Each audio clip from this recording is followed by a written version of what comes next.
మంత్రి బండి సంజయ్ కుమారుడు బండి సాయి భగీరథ కేసులో హైదరాబాద్ సిటీ సివిల్ కోర్టు సంచలన ఆదేశాలు జారీ చేసింది. బండి సంజయ్ లక్ష్యంగా జరుగుతున్న దుష్ప్రచారంపై న్యాయస్థానం ఆగ్రహం వ్యక్తం చేసింది. ఇప్పటి వరకు ప్రసారం చేసిన వీడియో కంటెంట్ తొలగించాలని, ఈ నెల 26 లోపు పత్రికా క్లిప్పింగ్స్ ని, డిజిటల్ కంటెంట్ తీసేయాలని ఆదేశించింది. కోర్టు ఆదేశాల తర్వాత కూడా డిజిటల్ పత్రికా కథనాల్ని తొలగించకపోతే చర్యలు తప్పవని హెచ్చరించింది.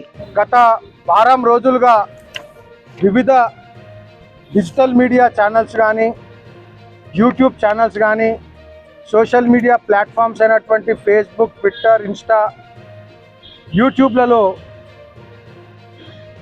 బండి సంజయ్ గారి పైన వారి కొడుకుకు సంబంధించినటువంటి కేసు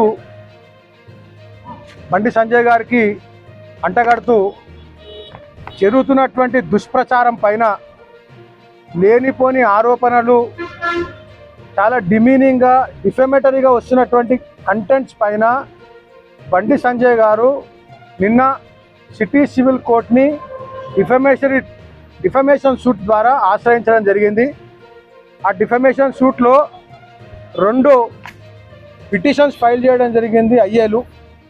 ఆ ఐఏల సారాంశం ఏంటంటే, ఈ వారం రోజులుగా బండి సంజయ్ గారి పైన మీడియా ఛానల్స్లో కానీ, శాటిలైట్ ఛానల్స్ కానీ, యూట్యూబ్ ఛానల్స్ కానీ, సోషల్ మీడియా ప్లాట్ఫామ్స్ అయినటువంటి ఫేస్బుక్, వాట్సాప్, ఇన్స్టాగ్రామ్, యూట్యూబ్లో, ట్విట్టర్లో జరుగుతున్నటువంటి డిఫమేటరీ కంటెంట్ను వెంటనే పోస్ట్ చేయకుండా అన్ని ఛానల్స్ కూడా గ్యాగ్ ఆర్డర్ పాస్ చేయడం జరిగింది సిటీ సివిల్ కోర్ట్.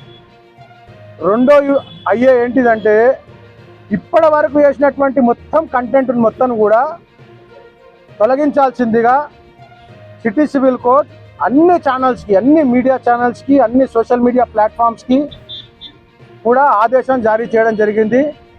ఇప్పుడే ఆర్డర్ పాస్ అయింది. ఆర్డర్ కాపీ మా చేతికి రాగానే మేము అన్ని మీడియా ఛానల్స్ కూడా పంపడం జరుగుతుంది. త్రూ పోస్ట్ కానీ, త్రూ మెయిల్ కానీ పంపడం జరుగుతుంది. ఇది జాయింట్ డై ఆర్డరు. దీంట్లో పేర్కొన్నటువంటి వారి పేరే కాకుండా ఎవరెవరైతే రకరకాల పేర్లతోటి ఛానల్స్ నడుపుతూ ఉన్నారో, రకరకాల పేర్లతోటి యూట్యూబ్ ఛానల్స్ నడుపుతున్నారో, ఫేస్బుక్లలో పోస్ట్ చేస్తున్నారో, ఇందులో పేరు లేకున్నా కానీ వారందరికీ కూడా ఈ గ్యాగ్ ఆర్డర్ వర్తిస్తుంది. ఇది ఒక బ్లాంకెట్ ఆర్డర్.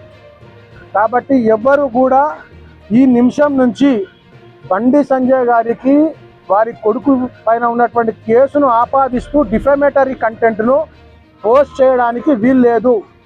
అలాగే ఇప్పటి వరకు పోస్ట్ చేసినటువంటి కంటెంట్ను కూడా వెంటనే తొలగించాల్సిందిగా, లేని పక్షంలో వాళ్ళందరి పైన కూడా పోస్ట్ చేసినటువంటి కంటెంట్ను డిలీట్ చేయకపోయినా వాళ్ళందరి పైన కంటెంప్ట్ ఆఫ్ కోర్టు కింద చర్యలు తీసుకోబడతాయని చెప్పి మీ అందరికి కూడా మీడియా సమక్షంలో అందరికి కూడా తెలియజేయడం జరుగుతుంది.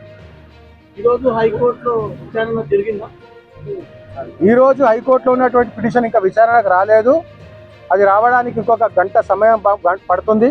గంట తర్వాత అక్కడ విచారణలో జరిగిన విషయము, అక్కడ ఆర్డర్ కాపీ యొక్క సారాంశాన్ని మీకు తెలియజేయడం జరుగుతుంది. ఓన్లీ బండి సంజయ్ పేరు మాత్రం ప్రస్తావించారు. ఓన్లీ బండి సంజయ్ గారు minister of home affairs government of India, minister of state for home affairs government of India గారి యొక్క పేరును ప్రస్తావిస్తూ కేసుకు ఆపాదిస్తూ డిఫమేటరీ కంటెంట్ని మొత్తం కూడా తొలగించాలని చెప్పి జాయింట్ డై ఆర్డర్ వచ్చింది. అన్ని బ్లాంకెట్ ఆర్డర్ అన్ని మీడియా ఛానల్స్కి, సోషల్ మీడియా ప్లాట్ఫామ్స్లో ఉన్నటువంటి యూట్యూబ్ ఛానల్స్కి కూడా ఇది సమానంగా వర్తిస్తుంది. ఎవ్వరూ దీంట్ నుంచి తప్పించుకునే ఆస్కారం లేదు. అన్ని కంటెంట్లు కూడా వెంటనే డిలీట్ చేయాల్సిందిగా ఆర్డర్ ఉంది. ఇక హైకోర్టులో వాదనల తర్వాత పోలీసులు ఎంక్వైరీ చేస్తే ఈరోజు బాలిక మైనర్ అని తెలియదు. దానిపైన ఇంకా సబ్జుడైజ్ ఉంది. కోర్టు విచారణ మొత్తం చేసిన తర్వాత పోలీస్ వాళ్ళు పబ్లిక్ ప్రాసిక్యూటర్ తరఫు నుంచి ఏమేమి సాక్ష్యాలు పెడతారో, మా దగ్గర ఉన్న సాక్ష్యాలు మేమేం పెట్టబోతున్నామో ఇవన్నీ జరిగిన తర్వాత కోర్టు విచారణ చేసిన తర్వాత ఇచ్చిన ఆర్డర్ పైన మేము మీ అందరికి కూడా మళ్ళీ వచ్చి బ్రీఫింగ్ చేస్తాం. 15వ తేదీ రోజు హాజరవుతాను పోలీసుల ముందు కూడా భగీరథ ఒక లేఖ ఇచ్చారు. 15వ తేదీ 15వ తేదీ కావడానికి రాత్రి 12 ఉంది కాబట్టి అప్పటి వరకు ఆర్డర్ కోసం వెయిట్ చేయండి. Thank you. నైట్ వరకు అటెండ్ అవుతాడా భగీరథ? ఆర్డర్ వచ్చిన తర్వాత